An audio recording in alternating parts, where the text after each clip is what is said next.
Um destaque do noticiário internacional: cerca de 80 pessoas morreram após as fortes chuvas no Texas, nos Estados Unidos. Pessoas ainda seguem desaparecidas em meio às enchentes. A reportagem é de Paulo Edson Fiore.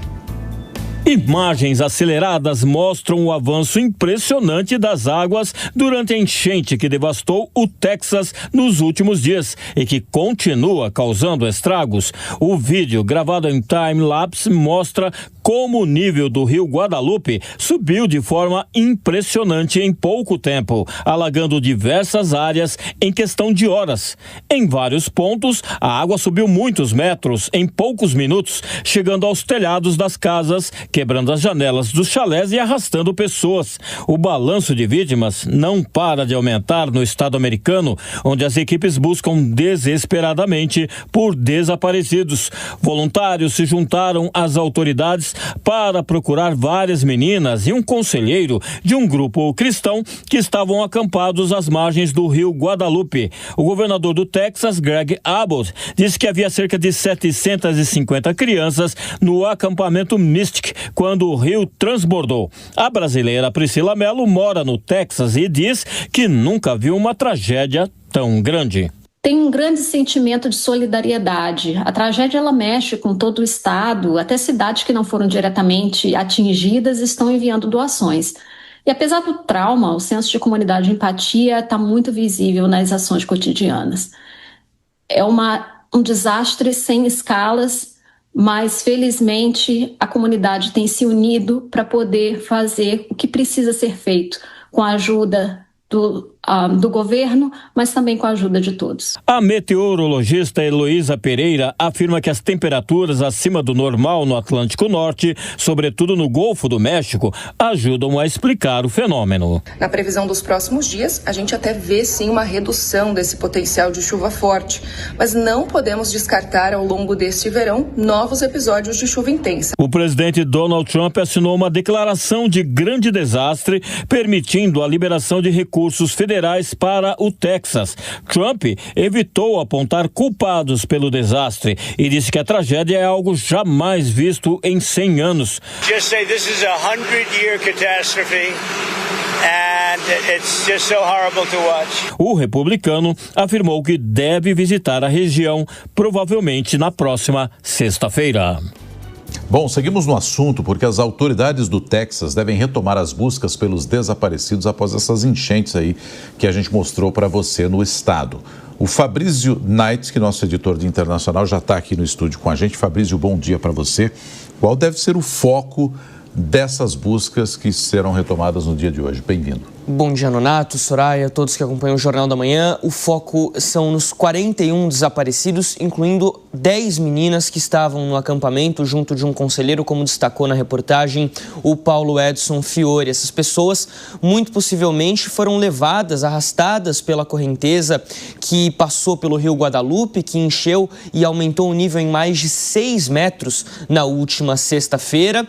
E muitas dessas pessoas acabaram sendo levadas pelas águas. As autoridades vão fazer buscas às margens do rio principalmente, para tentar encontrar essas pessoas. Muitas já foram encontradas, inclusive, sobre colchões, telhados de casas, apoiados em árvores, nos troncos das árvores. Tudo isso para tentar escapar dessa correnteza que varreu essa região do centro-sul do Texas desde a última sexta. Como a gente falou, são 41 desaparecidos nesse momento, incluindo 10 crianças. E aí a expectativa também pela presença do presidente Donald Trump. Ele falou que provavelmente vai comparecer à região na próxima sexta-feira. Hoje ele tem uma agenda cheia, vai receber o primeiro-ministro de Israel, Benjamin Netanyahu, lá na Casa Branca. Tem também a questão das tarifas, mas até na reportagem do Paulo Edson Fiore, Trump destacou que não quer apontar culpados nesse momento. Essa frase vem no seguinte sentido: muita gente tem questionado questionado se os cortes feitos pela Casa Branca, os cortes no orçamento feitos pela Casa Branca, podem ter prejudicado tanto a detecção de algum problema meteorológico que poderia acontecer ali naquela região, quanto também a ajuda enviada para o Estado, seja nas operações de busca e resgate, seja também a qualquer tipo de ajuda, estabelecimento que possa ser feito nesse momento para abrigar famílias, para abrigar as pessoas que perderam as casas, que foram varridas de onde estavam. Um dos cortes foi no Serviço Nacional de Meteorologia dos Estados Unidos, onde os funcionários já têm falado que há nesse momento um número reduzido de pessoas trabalhando, o que dificulta, claro, que esses alertas possam ser emitidos. Muitos acampamentos são feitos nessa região do Rio Guadalupe, como a gente destacou ali, centro-sul do estado do Texas, pertinho da fronteira com o México, próximo da cidade de San Antônio. E aí, agora no verão, principalmente com o aumento da crise climática, a expectativa, segundo cientistas, é que os fenômenos se tornem cada vez mais frequentes e mais intensos. Ou seja, um rio subir 6 metros em 2 horas, como aconteceu no Rio Guadalupe, pode se tornar algo rotineiro, até mesmo impossibilitando esse tipo de atividade que é considerado bastante tradicional lá nos Estados Unidos, principalmente no verão. Uma espécie de acampamento de férias, onde os pais mandam crianças, adolescentes para aproveitar esse momento e aí, no caso, uma tragédia dessas que já deixou pelo menos 28 crianças mortas. A expectativa, inclusive, infelizmente, das autoridades é que o número total de mortos no estado aumente nas próximas horas. E a gente ouviu na reportagem, agora há pouco, né, Fabrício, dizendo a meteorologia que novos episódios de chuvas intensas podem acontecer e esse é um tipo de desastre que a gente vem acompanhando com cada vez mais frequência, o que aumenta mais a preocupação em relação ao meio ambiente e a própria ação urgente de medidas conjuntas, porque esse é um problema enfrentado no mundo todo, não é uma exceção aí dos Estados Unidos. Choveu praticamente o que se esperava para um ano todo em poucas horas, né? Perfeitamente, Soraya. A gente tem visto, por exemplo, na Europa, como as ondas de calor já têm provocado incêndios florestais. Muitas pessoas, na semana passada, precisaram ser evacuadas da Turquia, também da ilha de Creta, na Grécia, que é uma região altamente turística.